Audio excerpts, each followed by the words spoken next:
안녕하세요. 시어머니와 함께 사는 30대 전업주부입니다. 주변 지인들에게 시어머니와 함께 산다고 하면 다들 힘들겠다고 하며 안쓰러운 눈빛을 보내더라고요. 솔직히 친정엄마랑 같이 살다가도 싸우는데 시어머니와 같이 살면 불편한 점도 있긴 합니다. 무엇보다 삼시세끼 밥을 다 챙겨드리기가 쉽지는 않아요. 그래도 함께하는 게 싫지는 않네요. 사실 처음부터 시어머니와 저 사이가 좋았던 건 아닙니다. 결혼 후 처음으로 시댁 가던 날 시어머니는 아주 못마땅한 표정을 지으셨어요. 나는 네가 승무원이라 집에 자주 없어서 우리 아들이 걱정된다. 너가 해외에 있더라도 우리 아들 잘 챙겨. 엄마, 내가 무슨 한두 살 먹은 어린애야? 희연이가 날 낳은 것도 아닌데 얘가 날 왜 챙겨?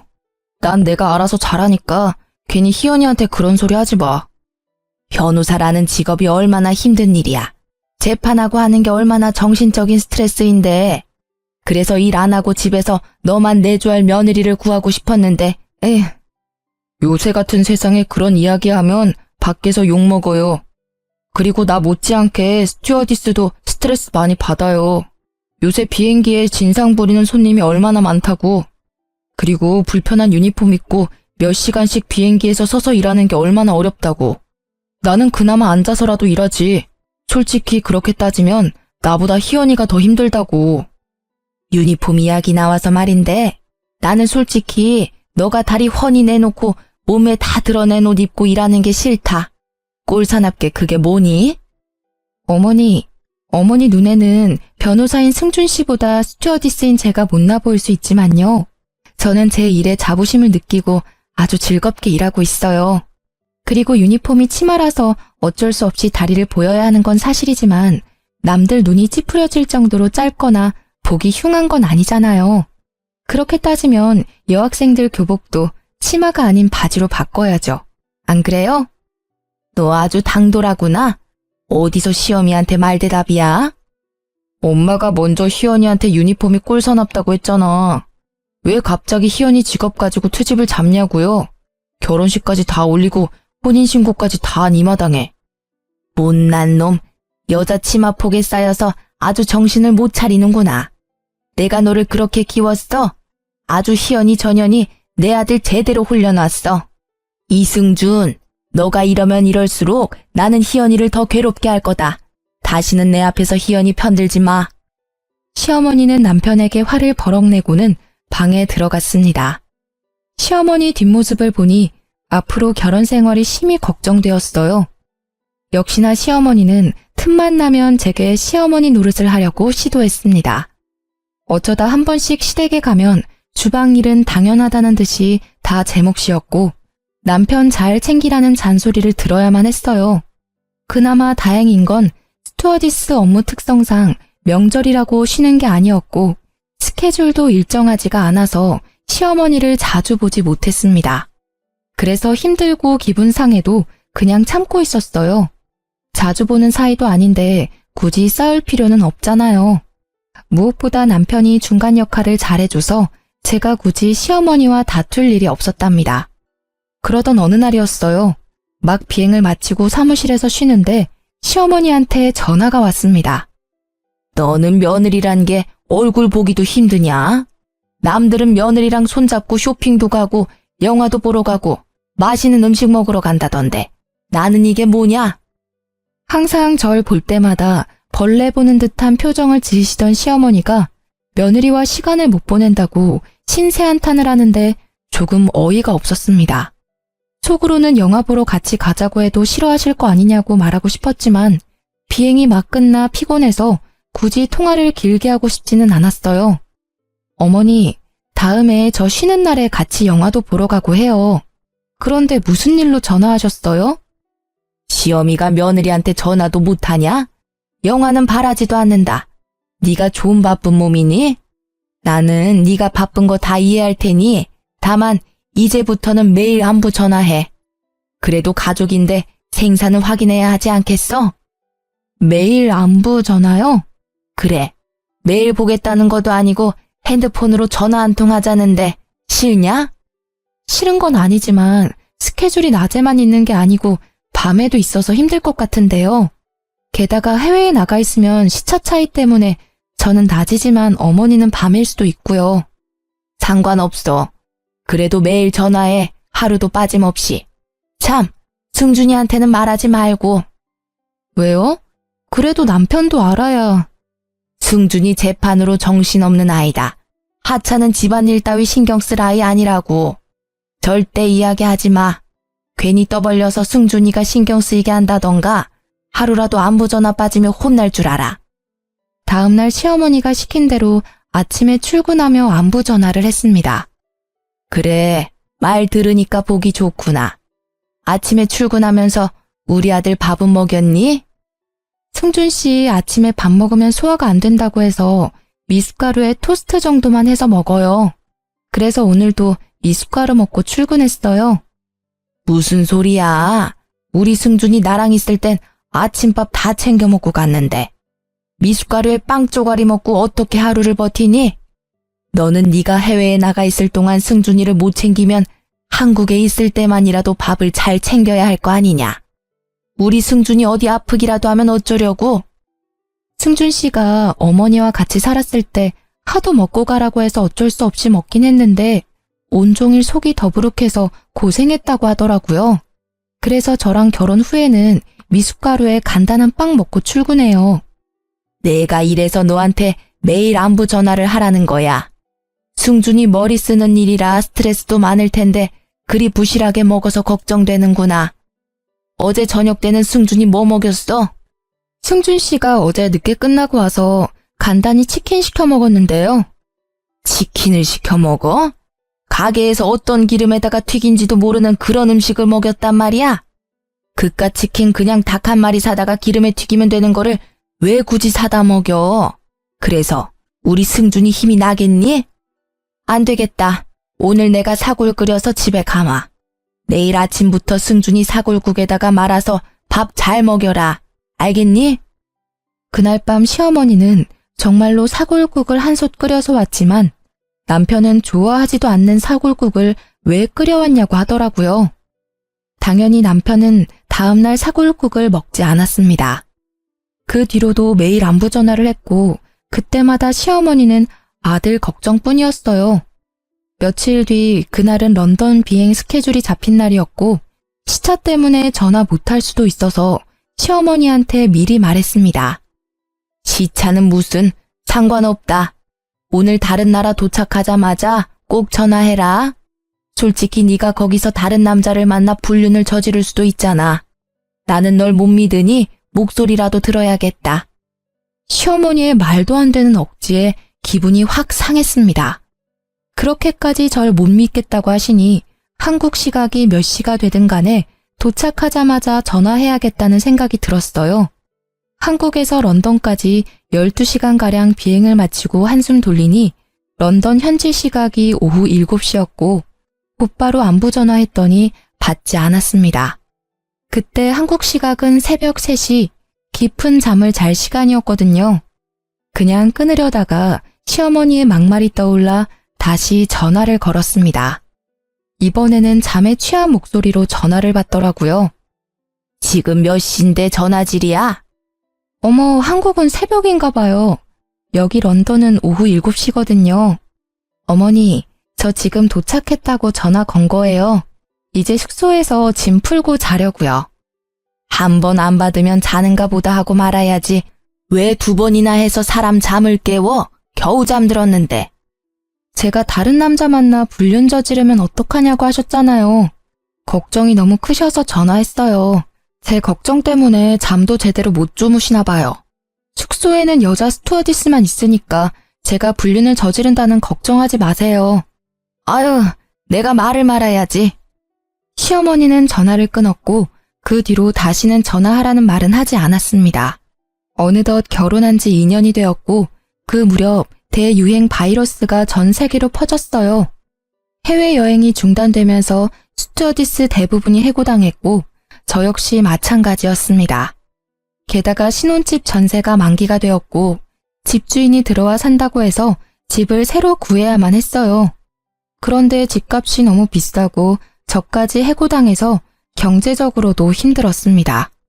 다시 새로운 일을 구하려 했지만 경기도 어렵고 코로나라는 상황 때문에 사람을 새로 뽑는 곳이 거의 없었어요. 이렇게 막막한 날들을 보내던 중 남편이 진지하게 할 말이 있다고 하며 다가왔습니다.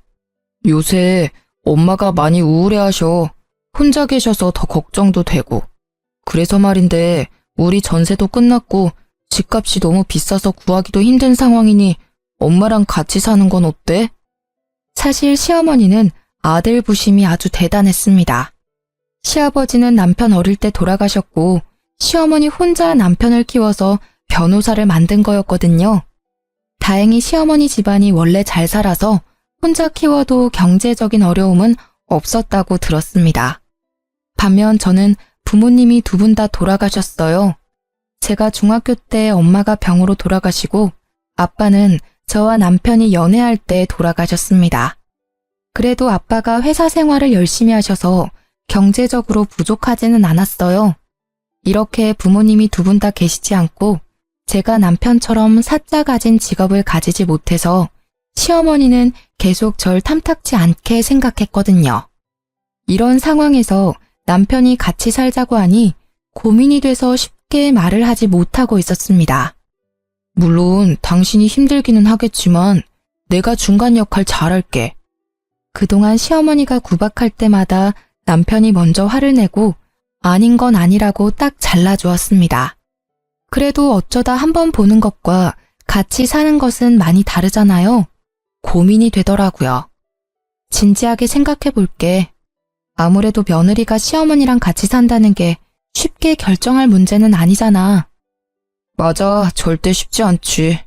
그런데 금전적으로나 여러 가지 상황으로나 이게 아무래도 가장 좋은 길인 것 같아서 나는 당신 의견을 전적으로 따를 테니까 잘 고민하고 알려줘. 그 뒤로 합가 문제로 몇 날 며칠 고민했고 결국 합가를 결심했습니다. 당장 돈이 없기도 하고 무엇보다 시어머니가 매일같이 남편에게 전화해서는 우울하다며 울더라고요.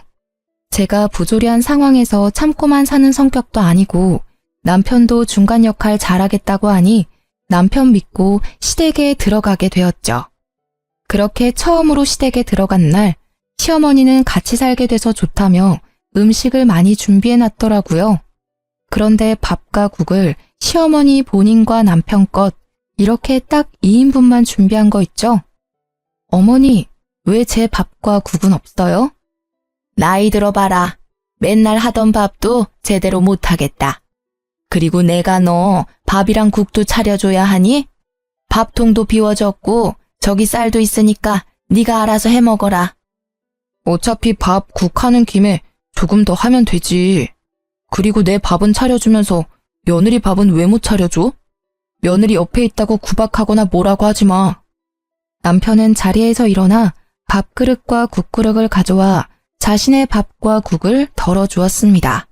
그래서 저도 같이 먹기 시작하는데 시어머니가 고기와 같은 반찬을 다 남편 쪽으로 밀어넣더라고요.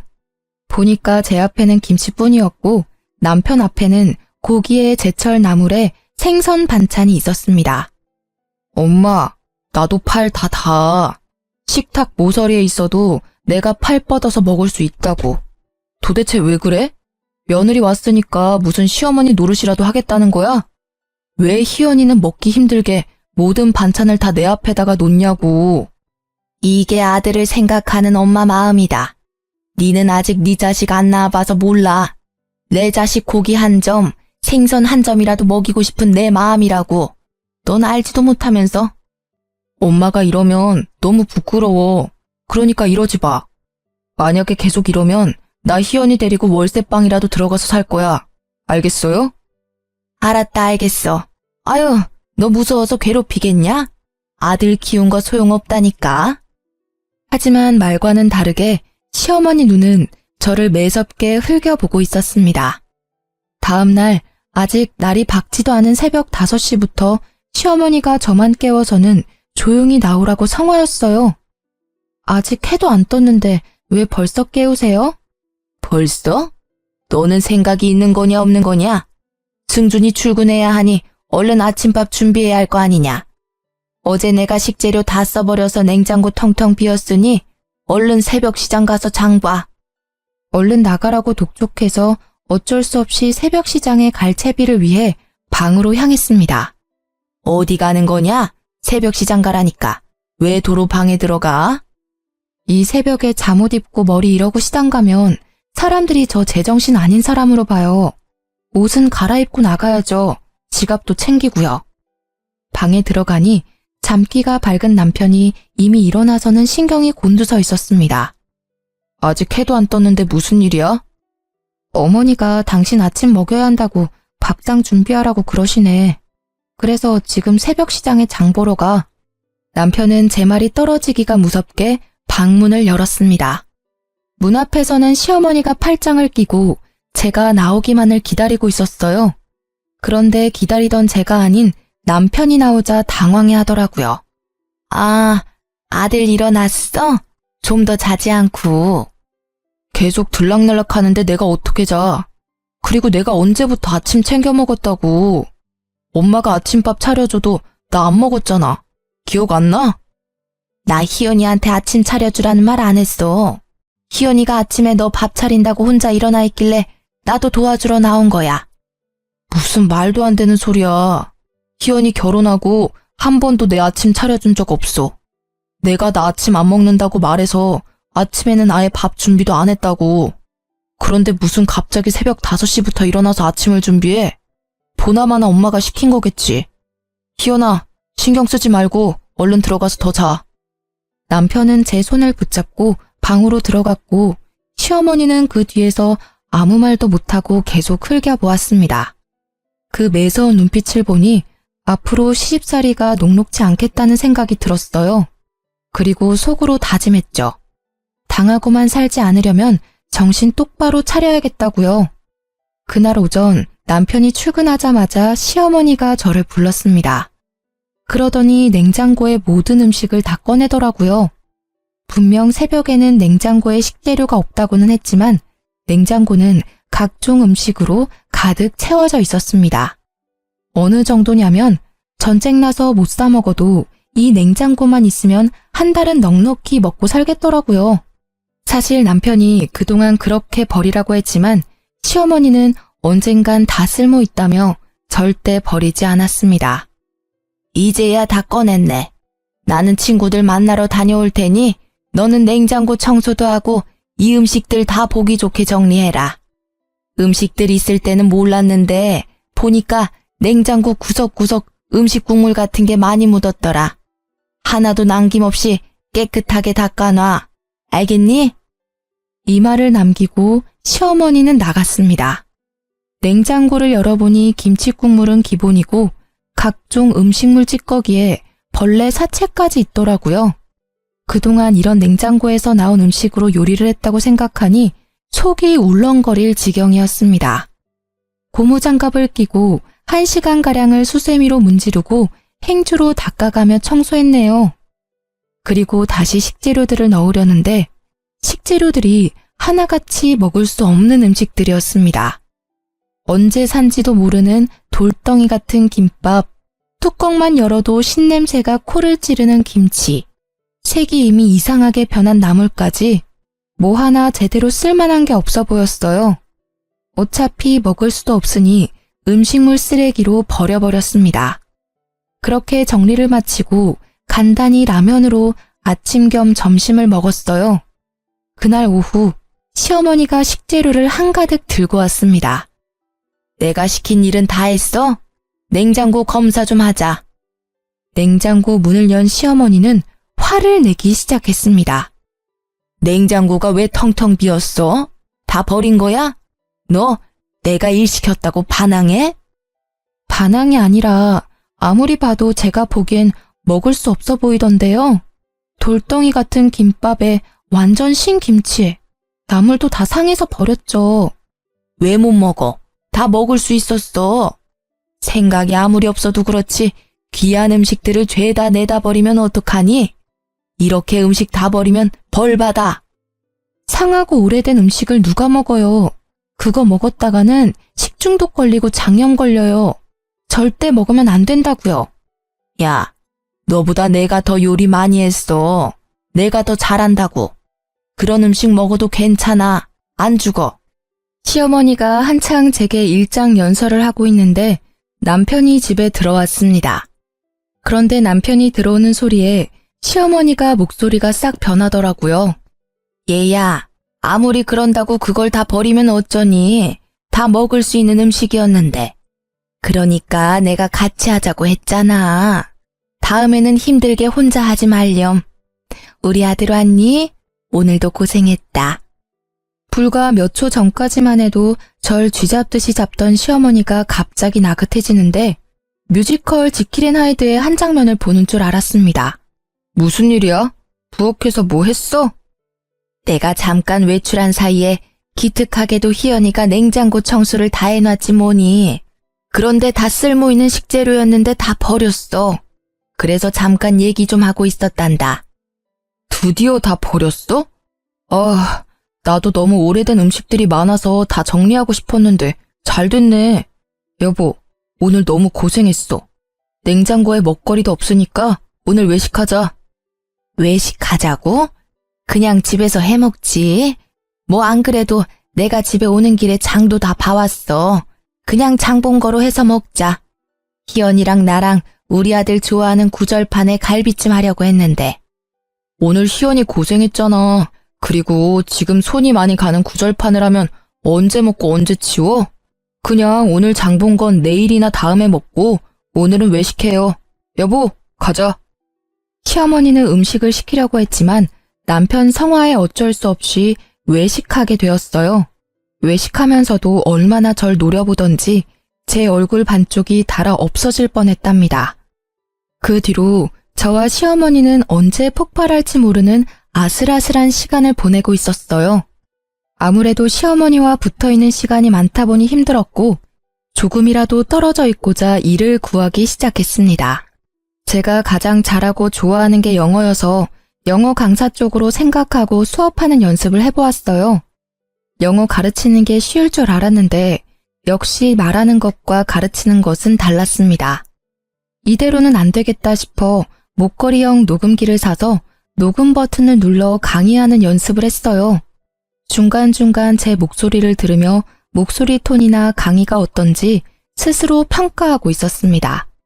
한창 연습 중인데 시어머니가 부르길래 가보니 엊그제 세탁한 두꺼운 이불을 화장실 욕조에 넣고 물 뿌리고 있더라고요. 어머니, 엊그제 세탁한 이불을 왜 욕조에 넣고 계세요? 뭐 하긴 이불 빨래 해야지. 나는 늙어서 다리 힘이 없으니까 네가 좀 밟아라. 세탁한 지 얼마 되지도 않았는데 이걸 왜 또 빨아요? 그리고 요새는 세탁소에서 이불 빨래도 잘해주는데. 집에서도 충분히 빨래할 수 있는데 쓸데없이 돈을 왜 쓰니? 그리고 엊그제 세탁했지만 냄새 나면 다시 해야지. 얼른 빨래하고 옥상에다가 널어놔. 이불이 이미 흠뻑 젖어 있어서 누군가 다시 빨래해야만 하는 상황이었습니다. 당연히 빨래할 사람은 저였고요. 그렇게 생각지도 못하게 이불을 밟은 지 1시간이나 지났으려나요? 시어머니가 또 저를 불렀습니다. 이불 빨래는 조금 있다가 하고 밥부터 해라. 배고프구나. 거실에서 TV만 보고 있던 시어머니가 직접 하셔도 될 듯한데 굳이 밥을 차리라고 하셨습니다. 속에서 팔팔 끓는 분노를 참으며 부엌으로 가 음식을 준비했어요.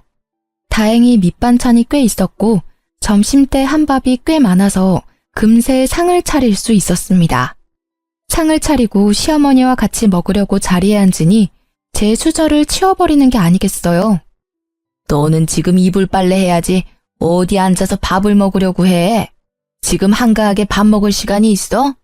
안 그래도 갑자기 이불 빨래를 시켜서 짜증났는데 이 소리까지 들으니 기분이 더 좋지 않았고 밥맛도 뚝 떨어졌습니다.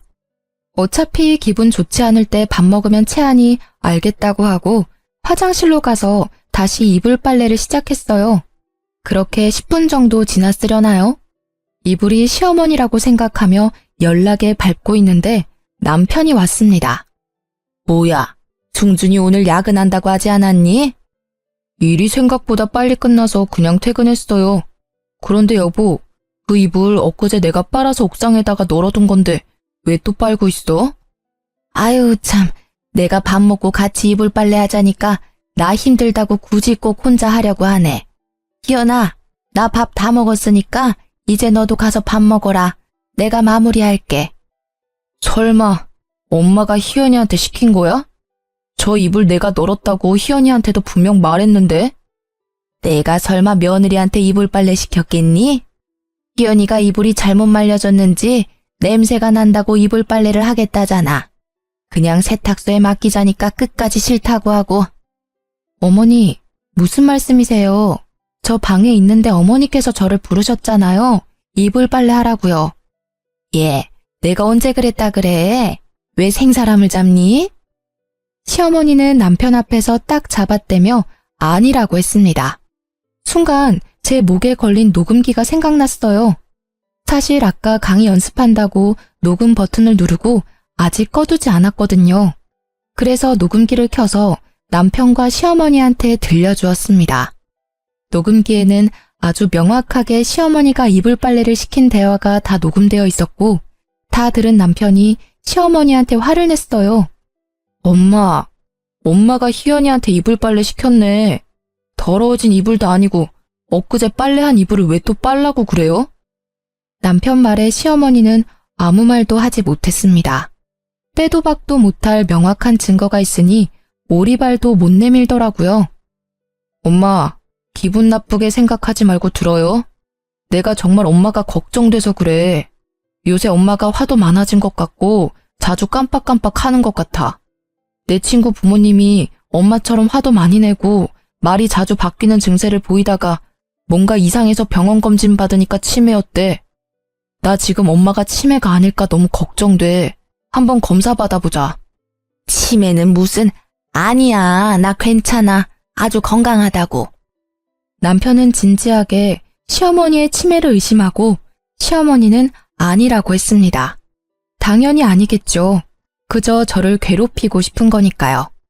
며칠 뒤 그날은 시어머니 생신을 앞둔 평일이었습니다. 남편이 출근하자마자 시어머니가 부르더라고요. 토요일이 내 생일인 거 알지? 그래서 오늘 내 친구들 집으로 초대했다. 점심때 온다니까 음식 준비해라. 오늘이요?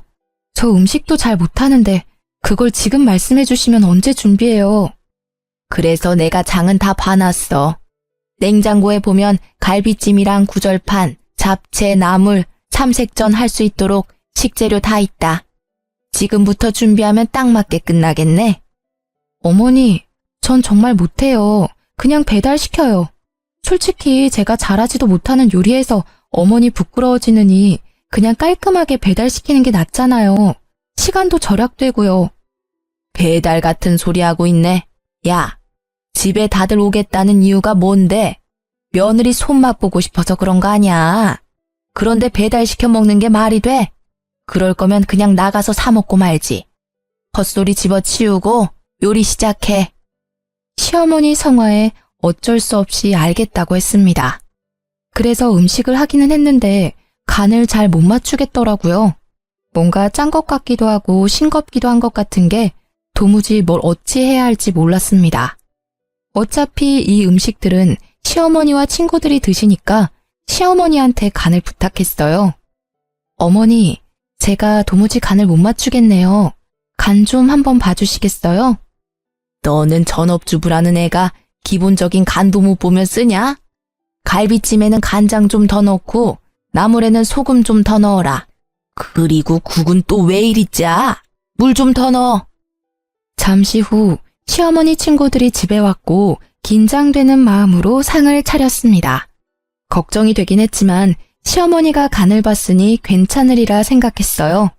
그런데 한 입씩 맛보던 시어머니 친구들이 오묘한 표정을 지었습니다. 갈비찜은 좀 짜네. 국은 또 싱겁고. 음식이 왜 이러지? 그래? 맛이 좀 이상하긴 하네. 얘, 너 도대체 간을 어떻게 한 거야? 전업주부가 이깟 간 하나 맛깔나게 못 맞추면 뭐하러 사니? 똑바로 못해? 시어머니는 친구들 말에 민망했는지 괜히 큰 소리를 내셨고 아침부터 열심히 일했지만 오히려 욕만 얻어먹은 저는 화가 났습니다. 이거 다 어머니가 직접 간보신 거잖아요. 저는 어머니가 하라는 대로 했는데요. 뭐야? 네가 잘못해놓고 왜 나한테 뒤집어 씌워? 뒤집어 씌우는 게 아니라 맞는 말을 한 것뿐이에요. 저는 애초에 음식 잘 못한다고 했고, 그래서 어머니가 직접 간을 보신 거잖아요. 이 인연이 지금 어른들 앞에서 두 눈 똑바로 뜨고 대들어? 시어머니는 화를 이기지 못하고 식탁에 있던 구절판과 갈비찜을 그대로 저한테 부어버렸습니다. 다행히 갈비찜이 뜨겁지는 않았지만 갈비찜 소스가 눈에 들어가서 눈이 따가웠어요. 그래서 눈도 제대로 못 뜨고 걷다가 실수로 국을 시어머니 친구의 옷에 쏟아버렸습니다. 야, 너 정신 안 차려? 어떻게 내 친구 옷에 국을 쏟아? 어머니가 갈비찜을 제 얼굴에 부어서 그러는 거잖아요. 그러게 왜 갈비찜을 붓고 난리세요? 예, 희자야. 이러다가 며느리 잡겠다. 난 괜찮으니까 신경 쓰지 말고 그만해. 아니야. 이런 버릇없는 년은 아주 혼쭐을 내야 해.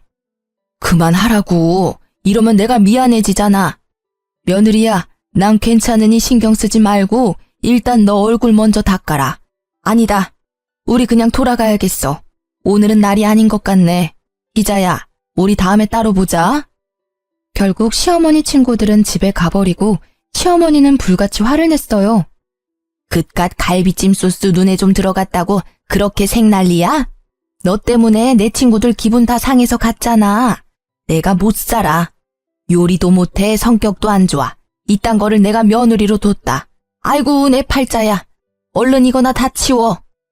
갈비찜 소스를 뒤집어 쓴 저는 일단 씻고 싶은 마음에 화장실로 가니 시어머니가 부엌부터 치우라고 난리였습니다.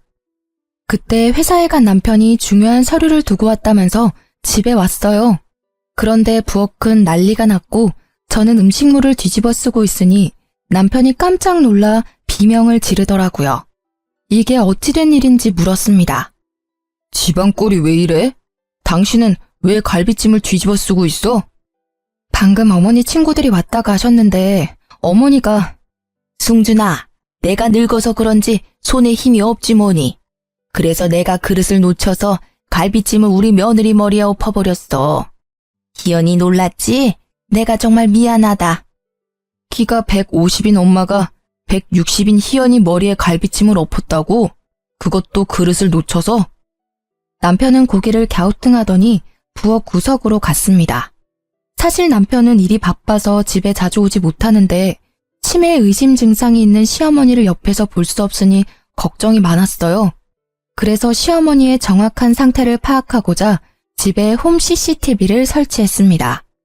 남편이 미리 저에게 말해줘서 알고는 있었으나 시어머니한테는 절대 말하지 말라고 신신당부해서 저도 모른 척하고 있었죠. 다행히 시어머니는 부엌에 거의 오지 않아서 홈 CCTV가 있는지도 몰랐습니다. 남편은 부엌 구석에서 가져온 홈 CCTV를 보더니 걱정스러운 표정을 지었어요. 엄마, 아무래도 치매인 것 같아요. 병원에서 검사해야겠어요. 아니야, 나 치매 아니야. 나 아주 멀쩡하다고.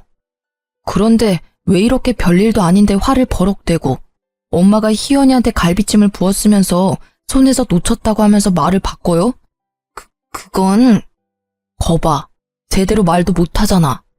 치매가 죽을 병도 부끄러운 병도 아니니까 한번 검사라도 받아봐요. 검사 받아서 아니면 다행인 거고 진짜면 요양원이나 요양병원에 도움 받아서 치료하면 되잖아요. 요양원? 아니야. 난 절대 거기 못 가. 안 갈 거야. 사실 이때는 코로나가 유행했던 때라 한번 요양원에 가면 나오지 못하고 얼굴도 보지 못할 때였습니다. 게다가 시어머니 친구 중에 한 분이 요양원에서 돌아가셨는데 코로나도 걸려서 제대로 된 장례식도 못 치렀어요.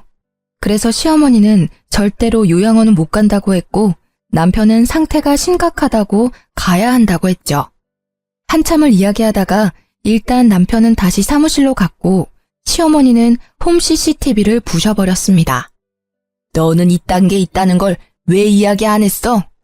아니에요. 저도 이게 있는지 몰랐어요. 승준 씨가 혼자 생각해서 한 일인걸요. 물론 알았지만 남편이 시켰던 대로 몰랐다고 딱 잡아댔습니다. 며칠 뒤 토요일, 그날은 시어머니 생신이었고 선물로 고급스러운 스카프를 준비했어요. 그리고 새벽부터 생일상을 차리려는데 남편이 본인 엄마 생신이니 본인도 같이 하겠다고 하더라고요. 사실 요리하는 걸 좋아하는 남편인지라 저는 밑재료만 준비하고 실질적으로 미역국을 끓이고 간을 맞춘 건 남편이었습니다. 우리는 오붓하게 같이 요리하며 생일상을 차리고선 시어머니를 깨웠어요. 시어머니는 상에 차려진 미역국을 한술 뜨더니 숟가락을 딱 내려놓았습니다. 희연아, 국 간이 이게 뭐니? 이게 미역국이니? 그냥 미역이랑 물 섞어 놓은 거지. 아직도 간을 이렇게 못 맞추니? 엄마, 국 이상해? 이거 내가 한 건데. 네가? 네가 왜 내 미역국을 끓여? 엄마 생일이니까 아들인 내가 끓였지. 원래 매년 엄마 생일 때마다 내가 미역국 끓였잖아. 기억 안 나요? 그때야 희연이 제가 해외 나가 있을 때고 지금은 며느리가 집에 있는데 네가 왜 내 미역국을 끓여? 당연히 며느리가 끓여야지. 김희연, 너 설마 내 미역국 끓이기 귀찮아서 우리 아들 시켰어? 아니에요, 어머니. 저는 혼자 준비하려고 했는데 승준 씨가 굳이 같이 하겠다고 해서요. 그리고 아시겠지만 저는 간을 잘 못 맞추잖아요. 저보다는 남편이 간을 잘 맞추니까 미역국도 끓인 거죠. 맛이 없으세요? 전 맛있는데. 그게 아니라 밖에서 일하느라 몸도 마음도 힘든 애가 집에서도 주방일 하는 건 아니지 않니? 승준이가 미역국을 끓인다고 해도 너가 생각이라는 게 있으면 당연히 말려야 하는 거 아니냐고. 어머니, 승준 씨가 매일 주방일 하는 것도 아니고 오늘 딱 하루인데 너무 걱정하시는 거 아니에요? 맞아, 엄마. 내가 뭐 매일 집안일해? 엄마 생일이라서 하루 한 거잖아. 그리고 엄밀히 따지면 피 한 방울 안 섞인 며느리가 미역국 끓이는 것보다 아들인 내가 미역국 끓이는 게 맞지. 안 그래? 시어머니는 표정이 확 일그러지더니 아무 말 없이 밥을 먹었습니다. 아침을 먹은 뒤 시어머니한테 제가 준비한 스카프를 드렸고 다행히 예쁘다고 했어요. 그날 오후 남편은 방에서 잠깐 일하고 있고 저는 화장실에 갔다가 나오는데 시어머니가 선물한 스카프를 들고 저를 몰래 불렀습니다. 그러더니 아주 작은 목소리로 속삭이듯이 말했어요. 스카프가 이게 뭐니? 너는 이 스카프가 예쁘다고 생각해? 네가 한번 이 스카프 둘러봐라.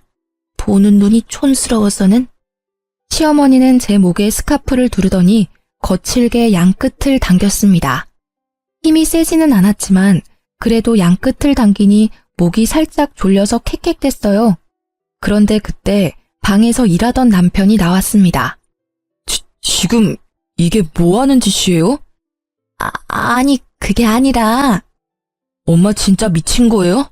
왜 목을 졸라요? 도대체 왜 그래요, 왜? 이래도 엄마가 멀쩡하다고요? 지금 엄마 하는 행동을 봐봐요. 대체 왜 아니라고 우기시는 거예요? 그게 아니라, 아들아, 내 말 좀 들어봐. 오해야. 그러나 남편은 이미 화가 나서 시어머니 말을 들으려 하지 않았어요. 화가 난 남편은 방에 들어가더니 외출 준비를 했습니다. 다들 외출 준비해. 엄마 생일이니까 교회로 나가서 이야기하자. 어디로 가는지 궁금했지만 남편 얼굴이 얼음장보다 차가워서 저나 시어머니나 아무 말 못하고 남편을 따라 나설 수밖에 없었습니다. 그렇게 차를 타고 간 곳은 웬 요양원이었어요. 요양원엔 왜 온 거니? 여기 내 친구 아버지가 운영하는 요양원이에요. 엄마가 말도 자주 바뀌고 난폭해지는 게 아무래도 치매 같아서 요양원 알아봤어요. 그럼 날 여기에 보내겠다는 거야? 어떻게 멀쩡한 어미를 버리니? 요새 요양원에 한번 들어가면 죽어서야 나온다던데 난 절대 못 간다. 엄마를 버리려는 게 아니라 의학적인 도움을 받으려는 거예요. 엄마 요새 너무 이상해. 말도 수시로 바뀌고 자주 거칠게 행동하잖아. 조금 전만 해도 엄마가 희연히 목도 조르고 이게 다 치매 초기 증상이래. 나중에 중증 치매로 발전하기 전에 여기서 도움 받자. 아니야, 아니라고. 그럼 도대체 요새 왜 그러는 건데? 이유가 뭐예요? 아이고, 답답해라. 그래, 나 사실 희연이가 싫었다. 하나뿐인 남편과도 같은 내 아들 승준이를 가져갔다는 생각에 일부러 구박한 거야. 말 바뀌었던 거, 희연이에게 거칠게 대했던 거는 희연이가 싫어서 그랬던 거지 정신이 이상해서 그런 건 아니었어. 남편은 이 이야기를 듣고 깊은 한숨을 내쉬었습니다. 엄마, 아무리 그래도 내가 선택한 내 여자야. 나는 이제 엄마 아들이기 전에 희연이 남편이라고. 엄마가 이러면 나는 너무 힘들어지고 엄마와 따로 살 수밖에 없어요. 솔직히 며느리가 시어머니 모시고 사는 거 쉽지 않잖아요. 그런데 그 힘든 일을 군말 없이 희연이가 해줬어. 나는 희연이 아니었으면 이렇게 엄마랑 같이 못 살았을 거야. 그러니까 구박하지 말고 잘 좀 해줘. 만약에 또 이러면 나는 이제 엄마 안 보고 살 수밖에 없어요. 이 말을 마친 남편 눈에서 눈물이 한 방울 툭 떨어졌습니다. 강직하던 남편 눈물에 시어머니도 깜짝 놀랐는지 다시는 그러지 않겠다고 약속했어요. 그 뒤로 시어머니는 저를 괴롭히지 않았고 평화로운 1년이 지났습니다.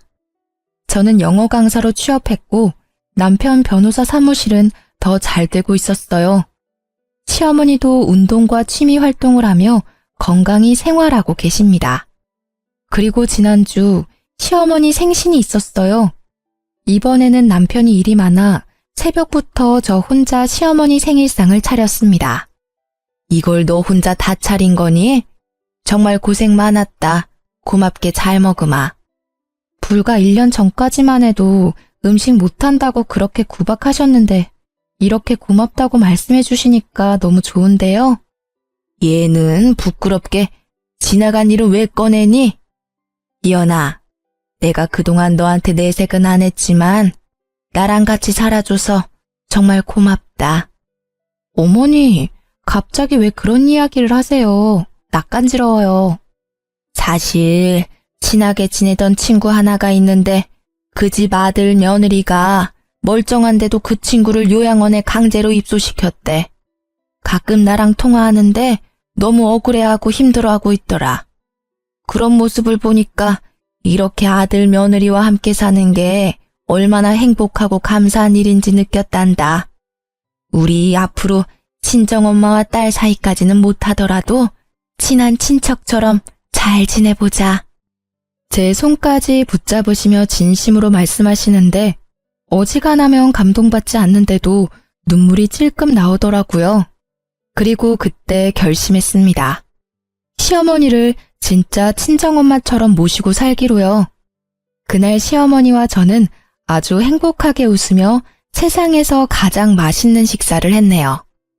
저와 시어머니가 서로 마주보고 편안하게 밥을 먹기까지는 남편 도움이 참 컸습니다. 사실 여기 사연 들어보면 남편이 중간 역할을 못해서 결국 이혼까지 가는 부부가 참 많잖아요. 그런데 남편이 온전히 믿어준 덕분에 시어머니와 함께 살 수 있게 된 듯합니다. 본인도 힘들었을 텐데 중간 역할을 듬직하게 잘해준 제 남편, 승준 씨에게 너무 고맙네요. 이제는 시어머니를 제 친정엄마라 생각하고 극진히 모시며 남은 인생 즐겁게 살겠습니다. 제 사연을 끝까지 들어주신 청취자 여러분도 항상 즐거운 일만 가득하시길 바라며 이야기를 마치려 합니다. 끝까지 들어주셔서 감사해요.